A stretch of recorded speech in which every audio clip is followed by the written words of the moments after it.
जय श्री राम। बहुत बहुत स्वागत करता हूं आप सभी का एक बार फिर से अपने YouTube चैनल पर। मैं पंडित आशीष शर्मा। मेरा आज का ये वीडियो रहने वाला है मिथुन राशि के जातकों के लिए कि मिथुन राशि के जातकों पर वर्ष 2023 में मुख्य ग्रह शनि, बृहस्पति और राहु केतु का गोचर आपकी राशि से किन भावों में रहेगा, क्योंकि वर्ष 2023 में ये तीनों ही ग्रह राशि परिवर्तन करेंगे। 17 जनवरी 2023 को शनि का राशि परिवर्तन होगा। शनि मकर राशि से निकलकर कुंभ राशि में पहुंच जाएंगे। बृहस्पति 21 अप्रैल 2023 को राशि परिवर्तन करेंगे, मीन राशि से निकलकर मेष राशि में पहुंच जाएंगे।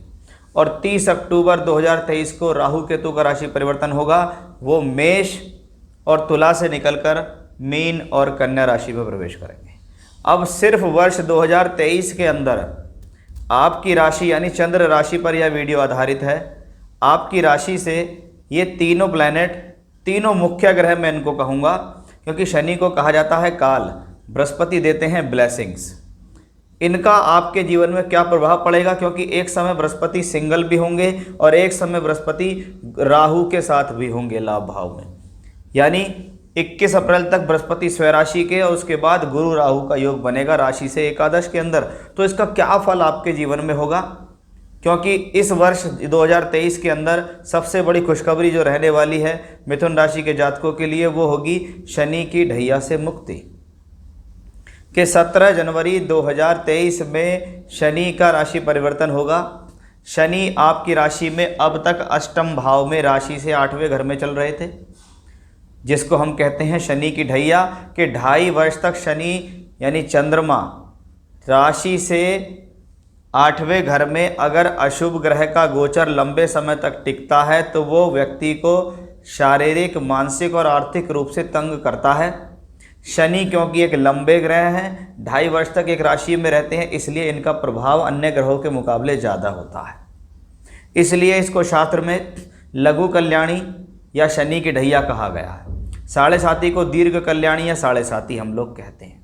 शनि एक राशि में 2.5 वर्ष तक रहते हैं, इसलिए वो शनि की ढैया होती है। अब जनवरी 23 से शनि की शुरुआत एक नए और बेहतर तरीके से होती दिखाई देगी कि शनि ढैया से मुक्त करके आपकी राशि से 9वें घर के अंदर, जहां उनकी राशि स्वग्रही की भी है, जहां उनकी राशि मूल त्रिकोण की भी है, यानी शनि हमेशा से ही मकर से ज़्यादा मजबूत कुंभ में रहे हैं। आप चाहे कुंडलियाँ दिखाई देख लेना लोगों की, जिन लोगों की कुंडली में मकर राशि में उन्होंने ज़्यादा राइज किया, या जिनकी कुंडली में शनि कुंभ राशि में है उन्होंने ज़्यादा राइज किया। जो मकर लगन वाले हैं उन्होंने ज़्यादा राइज किया, जो शनि कुंभ लगन वाले हैं उन्होंने ज़्यादा राइज किया। कि कहीं ना कहीं शनि की मजबूत स्थिति कुंभ में ज़्यादा होती है। अब भाग्य का मालिक भाग्य स्थान में है, यानी इस ग्रह ने जिम्मेदारी लिया आपके भाग्य को संभालने की, कि भी भाग्य स्थान का मालिक है, भाग्य संभालेगा। 9वां भाव धर्म का भाव है, धार्मिक कार्य कराएगा, धार्मिक यात्रा कराएगा। क्योंकि यात्रा कहाँ से होती है? तीसरे स्थान से। शनि की दृष्टि कहाँ पड़ रही है? तीसरे पे, यानी छोटी छोटी यात्राएं धार्मिक क्रियाकलापों को लेकर आपके जीवन में बढ़ेंगी। यानी शनि आपसे ट्रैवलिंग्स कराएंगे और ट्रैवलिंग से आपका भाग्य चमकेगा कि जी मैंने मेहनत की, मैंने यात्राएं की, मैंने उससे अपना भाग्य बनाया। और भाग्य बनाने वाला ग्रह कौन है? शनि है। 9th लॉर्ड इन 9th हाउस, और ये एक लक्ष्मी त्रिकोण का सबसे स्ट्रांग भाव है। पहले से स्ट्रांग 5वां और 5वें से स्ट्रांग 9वां।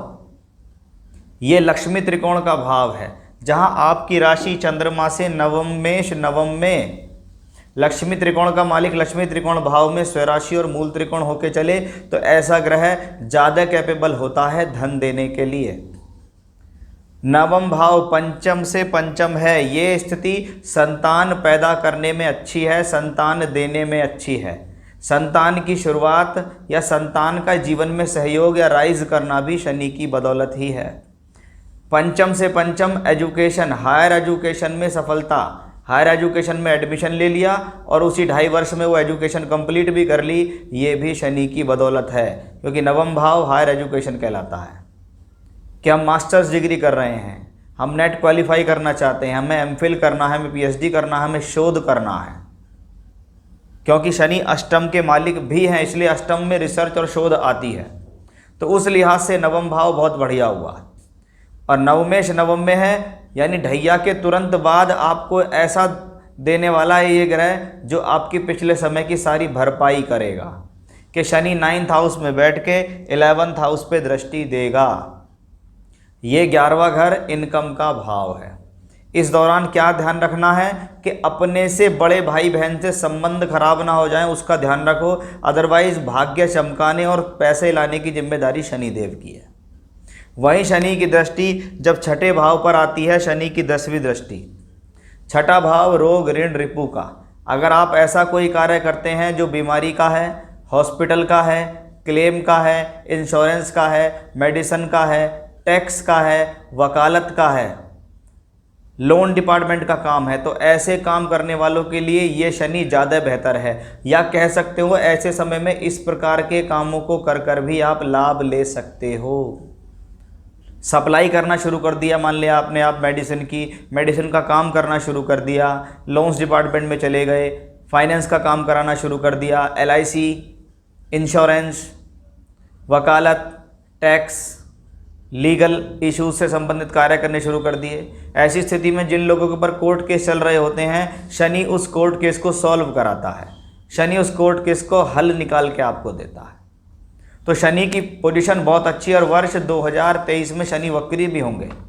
देखिए, शनि 17 जून से 4 नवंबर वक्री होंगे। जब कोई ग्रह त्रिकोण में अपनी राशि में हो, वक्री होकर वो ग्रह वहीं रहे, यानी शनि कुंभ में ही रहेंगे, वक्री होकर मकर में नहीं आएंगे, यानी ये वक्री शनि आपके लिए ज़्यादा स्ट्रांग हो गया। ये समय मैं कह सकता हूँ ये आपके लिए ज़्यादा बेहतर समय है। इसमें अचानक से आपके भाग्य में उछाल आएगा, यानी वक्री शनि से घबराना नहीं है। तो यानी शनि की स्थिति मार्गी में रहनी, शनि की स्थिति वक्री में रहनी और शनि की स्थिति वर्ष 2023 में इसी राशि में रहना आपके लिए एक अच्छे अवसर की तरफ जाता दिखाई दे रहा है। वहीं बृहस्पति 21 अप्रैल तक आपके लिए अच्छे रहेंगे। तो आप ये समझिए जनवरी से अप्रैल आपके लिए ज़्यादा बेहतर समय है। क्यों? नवमेश नवम में, दशमेश दशम में होगा। उस दौरान बृहस्पति की 9वीं दृष्टि पड़ेगी यहाँ और शनि की 10वीं दृष्टि पड़ेगी यहाँ। इसका मतलब क्या है? इसका मतलब सीधा सीधा यह है कि आपके 6th हाउस, छठा घर, जो जीवन में संघर्षों का होता है, प्रतियोगी परीक्षाओं का होता है, शत्रुओं को हराने का होता है, वहाँ पे बृहस्पति शनि का प्रभाव आपको जीवन में विजय दिलाता है, जीत दिलाता है। तो आपके बहुत सारे काम जनवरी से अप्रैल के बीच में सॉल्व होते दिखाई देंगे, क्योंकि शनि और बृहस्पति का दोहरा प्रभाव वहाँ पड़ता दिखाई देगा। अब 21 अप्रैल के बाद बृहस्पति का राशि परिवर्तन होगा। 21 अप्रैल से पहले बृहस्पति यहीं रहेंगे, राशि से दशम स्थान, कर्म स्थान को संभालेंगे, शनि भाग्य स्थान को संभालेंगे, बृहस्पति यहाँ से बैठ के धन भाव को दृष्टि देंगे। यानी लगातार प्लैनेटरी पोजीशंस भाग्य और कर्म को लेकर अच्छी दिखाई दे रही है, धन को अच्छी दिखाई दे रही है। अब 21 अप्रैल से हो जाएगा परिवर्तन। 21 अप्रैल को परिवर्तन करके बृहस्पति पहुँचेंगे एकादश में। लाभ भाव में गया हुआ कोई भी ग्रह खाली हाथ नहीं बैठाता। ऐसा कोई भी ग्रह अगर आपके 11th हाउस में गया तो उसका दायित्व बनता है, क्योंकि वहाँ पे जाके ग्रह की वृद्धि हो जाती है, उसके कारकत्वों की वृद्धि हो जाती है। क्योंकि 11वां घर इनकम का भाव, 11वां घर वृद्धि का भाव, 11वां घर तरक्की प्रमोशन का भाव कहलाता है। चंद्रमा से एकादश भाव में बृहस्पति के फलों में वृद्धि करने वाला होगा। ये बृहस्पति सप्तम का मालिक है, यहाँ से बैठ के सप्तम भाव को देखेगा। पद प्राप्ति के लिए अच्छा है, प्रमोशन के लिए अच्छा है, तरक्की के लिए अच्छा है, विवाह कराने में सक्षम है, विवाह से संबंधित स्थितियाँ लाने में सक्षम है। तो शादी कराने के लिए भी ये कॉम्बिनेशन अच्छा हो गया, वैवाहिक संबंधों के लिए कॉम्बिनेशन अच्छा हो गया।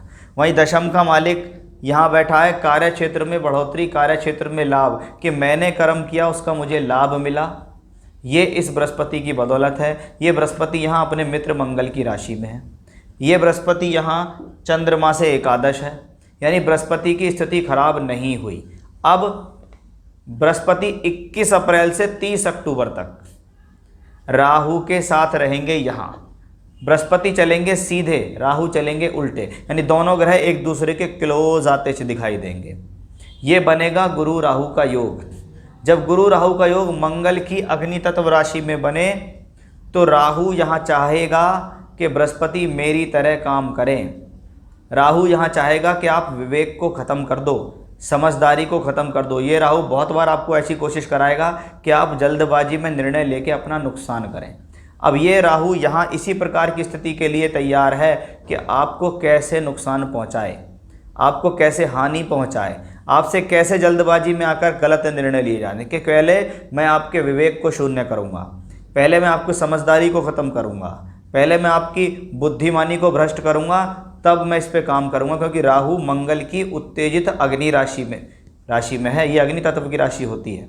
और बृहस्पति वहाँ चला गया कि समझदार आदमी भी गलती कर जाए, कि सब कुछ समझदारी थी, सब कुछ पता था, फिर भी गलती हो गई, मेरे राहु ने मुझ पर प्रभाव डाल दिया। तो ये गुरु राहु का योग आपको इस तरीके से उत्तेजित करेगा 21 अप्रैल से लेके 30 अक्टूबर के बीच में। उसी बीच में वक्री भी होंगे बृहस्पति, कब? 4 सितंबर से 31 दिसंबर। ज़्यादा प्रॉब्लम कब तक है? जब तक राहु इसके साथ है, कि अगर बृहस्पति 4 सितंबर को वक्री हो रहे हैं तो 30 अक्टूबर को राहु केतु का राशि परिवर्तन होगा, यहाँ से निकल के राहु मीन में आ जाएंगे। जैसे ही राहु बृहस्पति को छोड़ेंगे और उस दौरान होंगे बृहस्पति वक्री, तो ये कोई नुकसान का विषय नहीं है, क्योंकि बृहस्पति को वहाँ बैठ के कोई प्रॉब्लम ही नहीं है। ना बृहस्पति को प्रॉब्लम है, ना शनि को प्रॉब्लम है। बृहस्पति को डर किससे लग रहा है? राहु से, कि भाई ये ना चाहते हुए भी मेरे साथ ऐसा काम ना करा दे जिससे मेरे को गलतियां हो जाएं। बाकी भाग्य के हिसाब से शनि अच्छे, कर्म के हिसाब से बृहस्पति अच्छे, धन के हिसाब से बृहस्पति अच्छे, सोर्स ऑफ इनकम के भाव में, राशि से अच्छे स्थान, भाग्य स्थान और लाभ स्थान में बृहस्पति का गोचर, दशम में भी बृहस्पति का गोचर रहेगा, बाद में एकादश में भी रहेगा। शनि अपनी जगह स्ट्रांग रहेंगे। राहु केतु से सावधान रहना है। भगवान शिव की पूजा करो, उस दौरान आप सिर्फ भगवान शिव की पूजा करो। उनको कहो कि भाई मेरे जीवन में मेरी बुद्धि भ्रष्ट नहीं होनी चाहिए, राहु मुझ पर हावी नहीं होना चाहिए। बाकी कोई भी तरीके की परेशानी नहीं है, ग्रह की स्थिति से भी नहीं है, ग्रह की दृष्टि से भी नहीं है। प्रॉब्लम कहाँ आएगी? जब 21 अप्रैल से 30 अक्टूबर के बीच में बृहस्पति राहु के साथ होंगे। ये समय आपके जीवन में उतार चढ़ाव वाला है, अप्स एंड डाउन दे सकता है।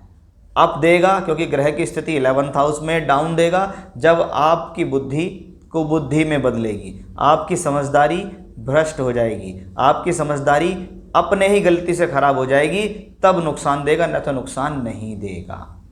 तो यहाँ मैंने आपको समझाने का प्रयास किया है कि कैसा रहेगा वर्ष 2023 में। शनि की ढैया से मुक्ति मिलेगी, शनि का ट्रांजिट कैसा है, शनि बृहस्पति वक्री रहेंगे तो क्या प्रभाव देंगे, किन राशियों में रहेंगे, गुरु राहु का योग क्या कहता है। बात को समझेंगे तो ज्योतिष समझ में आएगा, बात से घबराएंगे तो आप अपने ही मन को खराब कर लेंगे और अपने जीवन को भी बेकार कर लेंगे। तो ये था मेरा आज का विषय कि आपकी राशि के अनुसार कैसा रहने वाला है इन ग्रहों का ट्रांजिट वर्ष 2023 के अंदर। फिर से इसी प्रकार की जानकारी लेकर आपके सामने हाजिर होऊंगा मैं। तब तक के लिए बने रहिएगा मेरे साथ। जय श्री राम।